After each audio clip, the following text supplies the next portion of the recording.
Hello दोस्तों, मैं हूं राघव और आप सभी का स्वागत करता हूं आपके और अपने YouTube channel UGC net Hindi में। जैसा कि दोस्तों, एमपी सेट की एग्ज़ाम जो कि 15 दिसंबर को होने वाली है, एमपीपीएससी ने इसका एडमिट कार्ड जो कि 10 दिन पहले जारी करेगी और हम उसी के लिए इम्पोर्टेंट क्वेश्चन लेके आए हैं।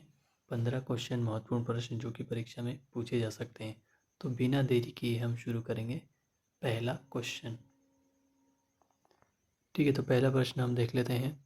निम्नलिखित में से तत्सम शब्द है। ठीक है, निम्नलिखित में से तत्सम शब्द है। तो 4 ऑप्शन दे रखे हैं, आग, बयार और पंख और अक्षर। ठीक है, तो इसका उत्तर हो जाएगा आपका डी, अक्षर तत्सम शब्द है। ठीक है, अगला क्वेश्चन हम ले लेते हैं बिना देरी किए। निम्नलिखित में से कौन आर्य भाषाओं में शामिल नहीं है? कौन आर्य भाषाओं में शामिल नहीं है? तो इसमें भी 4 ऑप्शन दे रखे हैं। ठीक है, तो इसका उत्तर हो जाएगा आपका सी, अरबी भाषा आर्य भाषाओं में शामिल नहीं है। ठीक है, अगला क्वेश्चन हम देख लेते हैं। निम्नलिखित में से आर्य भाषाओं में शामिल नहीं है। ठीक है, 2 क्वेश्चन बनते हैं इसके। तो आर्य भाषाओं में शामिल नहीं है, तो इसका उत्तर हो जाएगा आपका डी, तुर्की। ठीक है,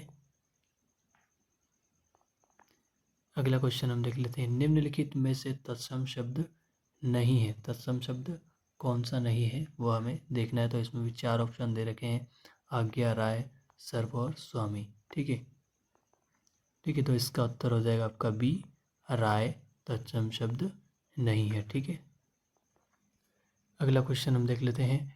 भाषा के रूप में अवधि का प्रथम प्रयोग किस रचना में मिलता है? किस रचना में मिलता है?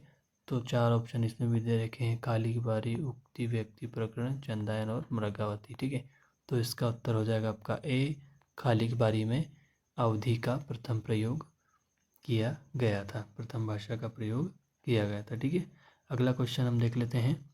प्रथम राजभाषा आयोग की स्थापना कब हुई? प्रथम राजभाषा आयोग की स्थापना कब हुई?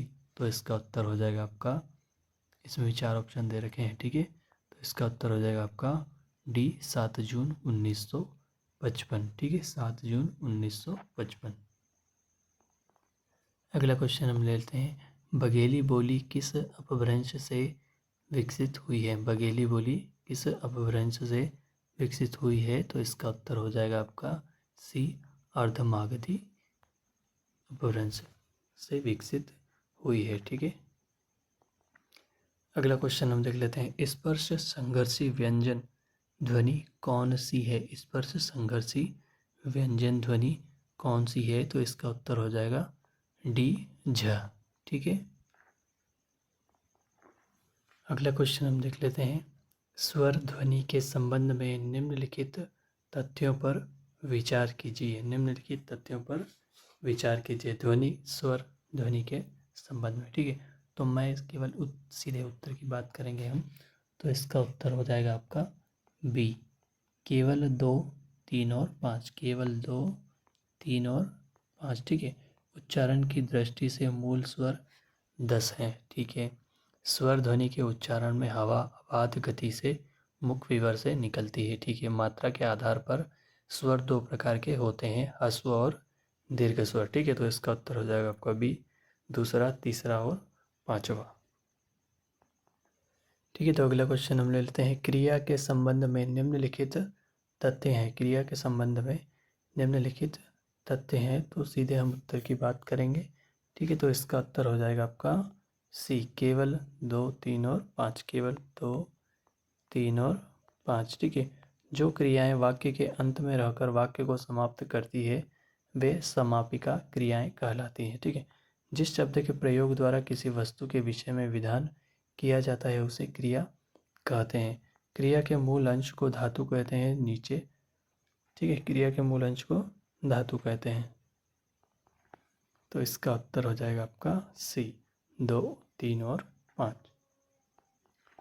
ठीक है, अगला क्वेश्चन हम देख लेते हैं। सूची मिलान कीजिए। ठीक है, तो इसमें हमें सूची मिलान करना है कौन कौन से। शब्द तत्समास है वो हमें मिलाना है। तो ठीक है, तो इसका उत्तर हो जाएगा आपका डी। ठीक है, तत्पुरुष समास है तो वो हो जाएगा शिवालय। तत्पुरुष समास किस में है? तो शिवालय में। द्वंद्व समास है तो द्वंद्व समास लवकुश। ठीक है, अवयवीय भाव समास है तो इसका उत्तर हो जाएगा यथामति। ठीक है, बहुब्रीहि समास है तो चक्रपाणि। ठीक है, तो इसका उत्तर हो जाएगा आपका डी। अगला प्रश्न हम देख लेते हैं। देवनागरी लिपि के मानकीकरण के प्रयासों को पहले से बाद के क्रम में लगाएं। ठीक है, पहले से बाद के क्रम में लगाएं, तो इसका उत्तर हो जाएगा आपका बी। ठीक है, पहला आ जाएगा, पहली पंक्ति आ जाएगी महादेव गोविंद राणाडे के सुझाव। दूसरी आ जाएगी महाराष्ट्र साहित्य परिषद पुणे द्वारा गठित लिपि सुधार समिति। तीसरी आ जाएगी काका कालेलकर की अध्यक्षता में गठित सुधार समिति। चौथी आ जाएगी, पांचवी पंक्ति आपकी आचार्य नरेंद्र देव की अध्यक्षता में गठित परिषद। और अंतिम पंक्ति आ जाएगी डॉक्टर राधाकृष्ण की अध्यक्षता में गठित परिषद। ठीक है, तो इसका उत्तर हो जाएगा आपका बी।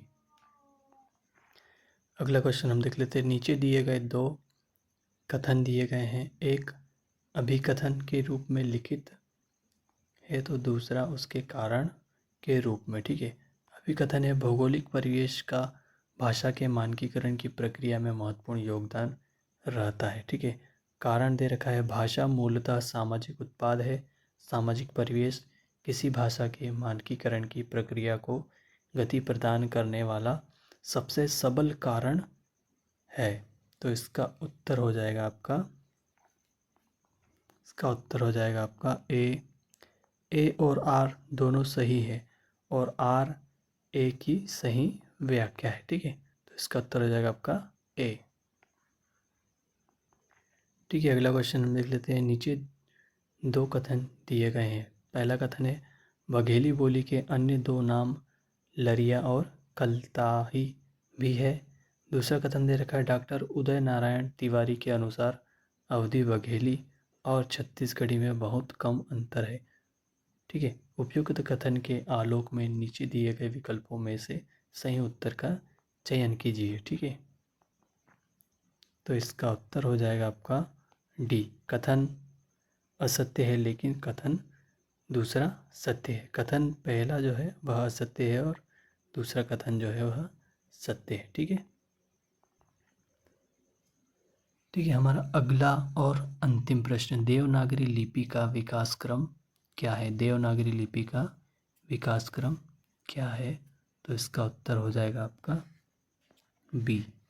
ठीक है, ब्राह्मी लिपि, गुप्त लिपि, कुटिल लिपि और देवनागरी लिपि। ठीक है, ब्राह्मी लिपि, गुप्त लिपि, कुटिल लिपि और देवनागरी लिपि। ठीक है, उसका उत्तर हो जाएगा आपका बी। ठीक है, तो यह महत्वपूर्ण प्रश्न जो कि एमपी सेट में आपसे पूछे जा सकते हैं परीक्षा में। ठीक है, अगर आपको यह वीडियो अच्छा लगा हो तो लाइक कीजिएगा और हमारे चैनल को सब्सक्राइब कीजिएगा। इसी तरह की वीडियो हम आपके लिए